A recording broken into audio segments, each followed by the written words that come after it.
Çeka şevin tari tu tavaroje Ronaya çavin min tu heviya min Em jwelatê xwe hez dikin bi can û dil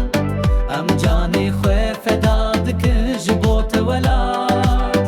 Ji bo azadiya te ya pîroz Em her tim şar dikin Bila Kurdistan azad Bila gelê Kurd serbilin ben Çiyayên te yên bilin Serî hildane Jor deştên te yên ferah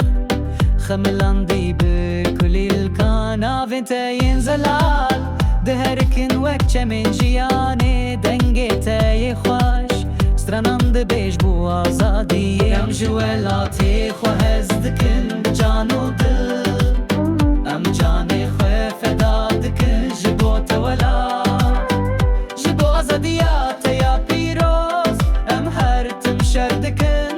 Bila Kurdistan azad be Bila gelê Kurd serbilin be Dîroka te pir kevne Dagirtî bi kahremaniyê Çanda te pir dewlemend e Stran û bovendan Tu hêviya gelê me yî Tu dayika me ya delal Tu sembûla berxwedanî Tu rûmeta me yî Em ji welatê xwe hez dikin bi can û dil